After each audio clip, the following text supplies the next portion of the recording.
লাল, হলুদ, টিয়া। বাংলাদেশ দলের একজন কোচিং স্টাফের হাতে নানান রঙের বেশ কয়েকটা বল, আর এক পাশে ব্যাট হাতে প্রস্তুত তাওহিদ হৃদয়। অপর প্রান্ত থেকে একটা বল ছোড়া হলো। হৃদয় শট খেললেন গায়ের জোরে, কিন্তু একই, যত জোরে হৃদয় শট খেলেছেন বল তো ততটা দূরত্ব অতিক্রম করছে না। এর কারণ কি হতে পারে? টি-20 ক্রিকেটের চাহিদা মেটাতে যে হৃদয়ের বিশেষ এই অনুশীলন তার বলার অপেক্ষা রাখে না। মূলত ব্যাটের গতি বাড়াতে অতিরিক্ত ওজনের এই বলে ব্যাট করছেন বাংলাদেশের মিডল অর্ডার এই ব্যাটার।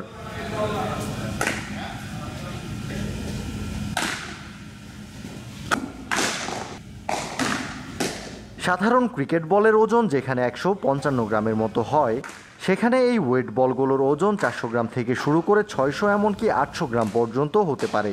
একজন ব্যাটার যখন ভারী এই বলটা ভালো করে ব্যাটের জায়গা মতো হিট করার রপ্ত করতে পারবেন, তখন ট্র্যাডিশনাল ক্রিকেট বলে শট খেলা অনেকটাই সহজ হয়ে যায়।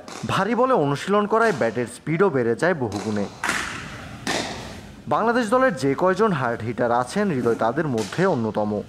শারীরিক গঠন যে হার্ড হিটিং বা ছক্কা হাঁকানোয় বাধা হয়ে দাঁড়াতে পারে না, হৃদয় তার জলজ্যান্ত উদাহরণ। গেল বিপিএল চলাকালীন কথাও বলেছিলেন এই নিয়ে। এখন ওয়ালটন ফ্রিজ কিনে অনেকের মতো আপনিও হয়ে যেতে পারেন মিলেনিয়ার। সেরা পণ্যের সেরা অফার, ওয়ালটন মিলেনিয়ার।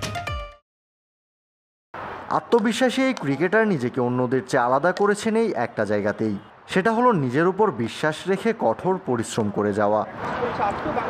যুক্তরাষ্ট্রের বিপক্ষে 3 ম্যাচের সিরিজ হার, এরপর ভারতের বিপক্ষে প্রস্তুতি ম্যাচেও হার। মোটেও ছন্দে নেই বাংলাদেশ দল। একের পর এক ম্যাচে ওপেনাররা ব্যর্থ। ব্যাটিংয়ের গুরু দায়িত্ব সামলাতে হচ্ছে মিডল অর্ডারকেই, তাই নিজেকে সেভাবেই প্রস্তুত করছেন হৃদয়। বিশ্বকাপে শ্রীলঙ্কার বিপক্ষে ম্যাচেও ব্যাট হাতে বাংলাদেশের হয়ে আলো ছড়াতে পারেন এই ব্যাটার। বাংলাদেশ দলের ভালো করা অথবা খারাপ করা অনেকটাই নির্ভর করবে তাওহিদ হৃদয়ের ব্যাটিংয়ের উপর। ইতিমধ্যেই ব্যাট হাতে নিজেকে ধারাবাহিক এবং নির্ভরযোগ্য করেই গড়ে তুলেছেন এই ব্যাটার। টি-20-র চাহিদা মেটাতে সেই অনুযায়ী প্রস্তুতি নিতেই যে হৃদয়ের এমন অভিনব অনুশীলন তার বলার অপেক্ষা রাখে না। বিশ্বকাপের প্রথম ম্যাচে হৃদয়ের ব্যাটে ভর করে ম্যাচ জিতুক বাংলাদেশ, এমনটাই প্রত্যাশা টাইগার সমর্থকদের। কাউসার শান্ত, ক্রিক ফ্রেঞ্জি।